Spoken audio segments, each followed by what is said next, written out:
So we all have intuition, and the theme of the show was spiritual gifts, intuition.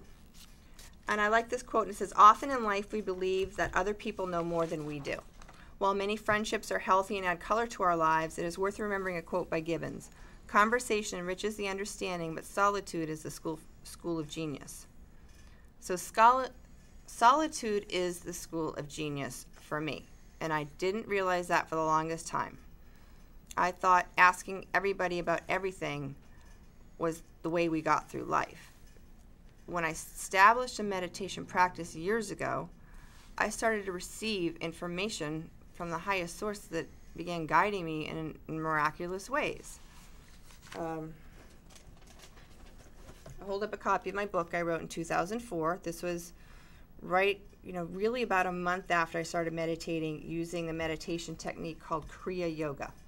So if you want to Google that, my mentor in that studied with an ascended master, Yogananda, and the book is, and DVD is Sacred Science, Meditation, Transformation, Illumination.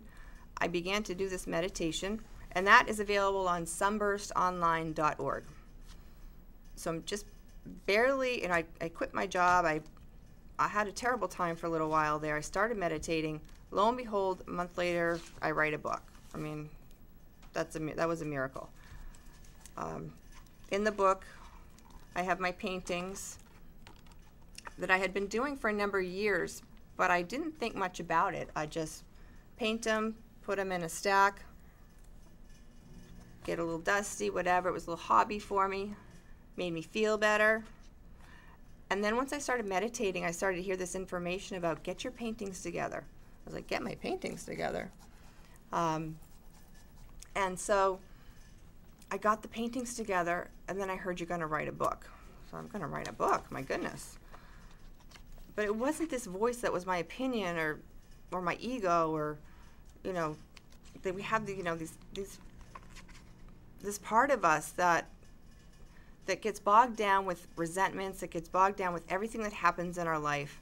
And I totally understand that. And if you stay in the record groove of that, you're not going to feel very good all the time. If you stop and you meditate or be quiet for like 10 minutes and you just let this voice talk to you, it's called your higher self. It's loving. It's kind. It knows amazing things. Okay? So I was told I was going to, I didn't even think I was intuitive or did readings or anything else at this time. But I saw, which is clairvoyance, this painting right here called Sunrise, and I saw words around it.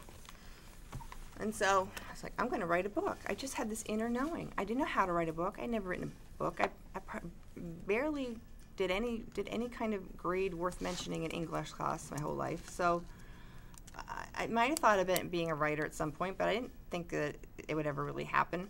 I took a notebook, I took a pen, I listened, and this wonderful voice of my higher self started telling me the story of my life and what I wanted to put down in writing. I did it. I got it published. I did that with the same thing with these oracle cards. When I work with people now in my coaching programs, I have the ability now to tune in to their higher self and help pull out their inner gifts. Now that is amazingly exciting for me to know that what I have gone through to come out of the other side of an extreme struggle with my life purpose, to work with people and say, you know what, you've got a book, and this is the title of it, and this is the name of your business. You came here to fulfill your mission. It's just so rewarding and so wonderful. And to just let people know that there is intuition. So the next thing, 6 ways to access your intuition. The next way is gratitude. And I wrote several years ago, Oprah Winfrey discussed keeping a gratitude journal on her television program. Gratitude is a portal, a gateway to receiving wisdom. When you express gratitude to the universe, you receive back more and more. I'm going to channel a little bit more about gratitude. So let me see what I get on that. Okay, they're reminding me of the law of attraction. If you look up any books about the law of attraction, I personally like Esther Hicks and Abraham messages. It makes it really easy, like a science, to know that if you have, she has a part in this book, Ask and It Is Given, about 20 different emotional, I think it's like an emotional guidance chart she talks about. At the top is love, joy, and appreciation. At the bottom is fear, guilt, depression, those things. So there's no judgment. There's nothing wrong with these things. It's just that if you're down in the lower vibrational ranks here, feeling terrible, you're not going to be able to tune in and hear the higher guidance. Okay, so gratitude is up there on the vibrational guidance chart. Therefore, when you're up here feeling grateful, feeling joy, feeling appreciation, suddenly you're in a vibration where you're able to connect to these frequencies, I want to call them, or information that is really helpful for your life. So the second way to access your intuition is gratitude. Okay, the third way is intention, which we just talked about with Kathy a little bit. The door to inner guidance swings wide open as you set your intention. Heavenly help is always available. Because we have free will, our angels and guides are waiting for us to ask. As we ask, we receive answers. True inner guidance responds in a kind and gentle voice. So, that was a big thing when I decided to get certified as a reader, that I had angelic help. I mean, really? Yes, we do. We all have angels around us. You've heard the guardian angel. These are real angelic beings that are here to assist us. And so, like I mentioned last week, I think they could just stand around and try to help us. But unless there's a life-threatening situation, these angels are not going to come in and make a change because of free will. So that's why setting an intention is very important, that you set your intention to receive. Ask and you shall receive. You will. The next way is I call downtime. After setting your intention and meditating, it is beneficial to remain open and in a state of allowing. It is not often we're the busiest that we hear our intuition. Rather, remember that quiet and stillness are highly conducive to hearing our guidance and creative ideas can flow. Now that downtime, that is not a state of meditation, is something that I do when meditation to me is establishing that connection to God, higher power, to say, I'm here. I'm here. I'm going to make some time for you because you're important. I'm going to nurture that relationship for meditation. And I don't meditate every day anymore. I did it long enough, and I set my pure intention to Spirit God for the longest time. After what I went through, I'm like, I would like to be of help. I would like to be of service in this world. I'm over difficulty, and I'm ready to go. I'm ready to go to work. Give me more work to do for you is really kind of my mantra. And since I've said that, when I'm downtime, when I'm not on my computer and I don't have the TV on, I just sit there, usually with a notebook, and I'll start to get the ideas of what I'm going to do next. That's really how the TV show came up. For any of you that have known me for a while, I've had a lot of changes in my life, a lot of new things come up. That's because I have this thing called downtime. Of course, we got to do the laundry. Of course, we've got to go to work and take care of our families. And if you can take 10 minutes and have it just for you with a notebook and a pen and include it like in a spiritual practice kind of thing, I know that you're going to start to receive those ideas and inspirations that are just dying to come through. Okay, so let's see. Meditate, gratitude, that's 2. Intention, downtime, worthiness. The next way to access your intuition I found is worthiness.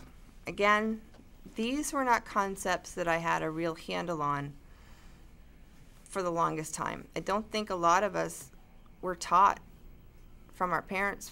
I don't think our parents were taught this. I think there's just generations and generations that have not felt much self-esteem. This is an old paradigm to me.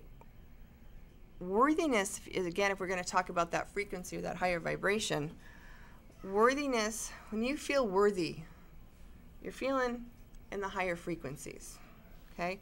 If your low self-esteem feels low, it's in one of those places that you're not going to be able to really get accurate information for yourself.